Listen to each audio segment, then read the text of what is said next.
আসসালামু আলাইকুম everyone, rooms cooking চ্যানেলে আপনাদের সবাইকে স্বাগতম। আশা করি সবাই ভালো আছেন। বৃষ্টির মৌসুম কিন্তু চলেই এসেছে, আর এই বৃষ্টির মৌসুমে খিচুড়ি খেতে কিন্তু ভীষণ ভালো লাগে। তাই আমার আজকের রেসিপিতে থাকছে ভুনা খিচুড়ি। চলুন শুরু করছি আমাদের আজকের রেসিপি। ভুনা খিচুড়ি তৈরি করার জন্য আমি এখানে নিয়ে নিয়েছি 8 কাপ পরিমাণ চিনি গুঁড়া পোলাওয়ের চাল, অর্থাৎ 2 কেজি পরিমাণ পোলাওয়ের চাল নিয়ে নিয়েছি, এবং সাথে নিয়েছি 1.5 কাপ পরিমাণ মসুরের ডাল, এবং নিয়েছি 1.5 কাপ পরিমাণ মুগ ডাল। এটাকে আমি ভেজে ধুয়ে নিয়েছি। এখন আমি চলে যাচ্ছি মূল রান্নায়।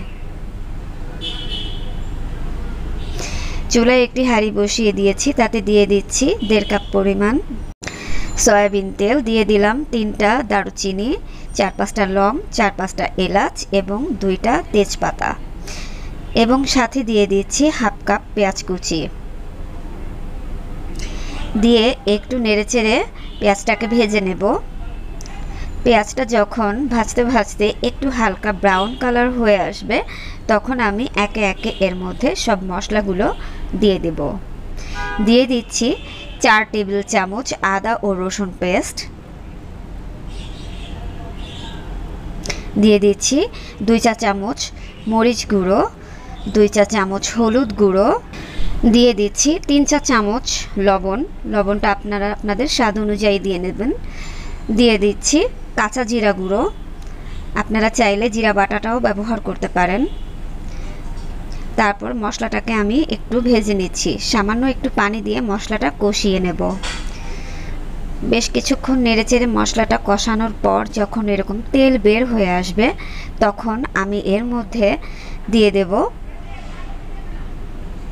ভেজে রাখা মুগ ডাল।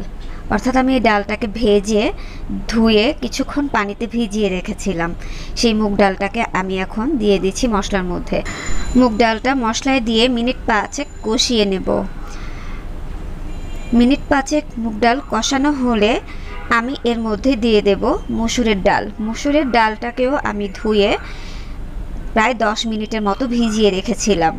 সেই ডালটা আমি এখন দিয়ে দিচ্ছি।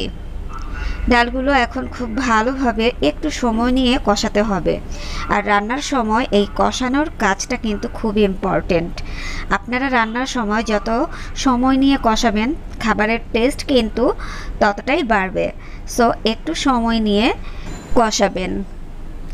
ডালটা যখন কষানো হয়ে যাবে, তখন আমি এর মধ্যে দিয়ে দিচ্ছি ধুয়ে রাখা পোলাওর চাল। আমি পোলাওর চালটাকে ধুয়ে ঝরিয়ে রেখেছিলাম। পোলাওর চালটা দেয়া হয়ে গেলে আমি চাল আর ডাল একসাথে মিশিয়ে বেশ কিছুক্ষণ কষিয়ে নেব।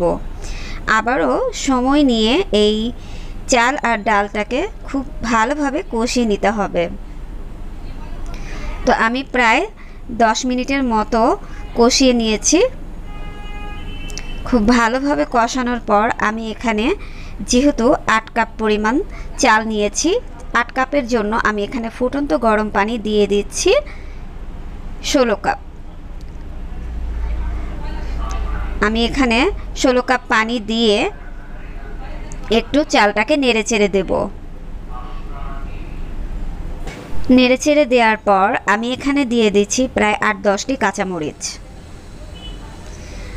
8-10টি কাঁচামরিচ দিয়ে আবারও একটু নেড়ে দেব এবং ঢাকনা দিয়ে ঢেকে দেব প্রায় 10 মিনিটের জন্য। ঢাকনা দিয়ে দিচ্ছি, ফিরছি 10 মিনিট পর।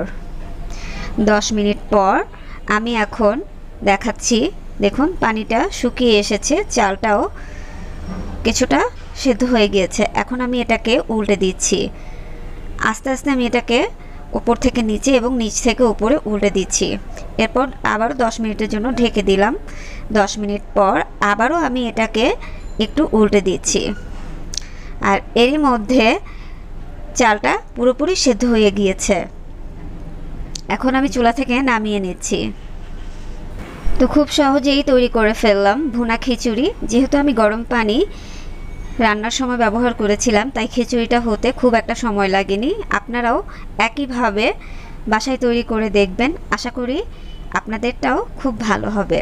যদি আমার আজকের এই ভিডিওটি ভালো লেগে থাকে, তবে অবশ্যই আমার চ্যানেলটি সাবস্ক্রাইব করবেন, পাশে থাকা বেল আইকনটি অন করে দিবেন যাতে করে নতুন নতুন ভিডিওর নোটিফিকেশন আপনারা পেয়ে যান। ভালো থাকবেন, সুস্থ থাকবেন, দোয়া করবেন। আল্লাহ হাফেজ।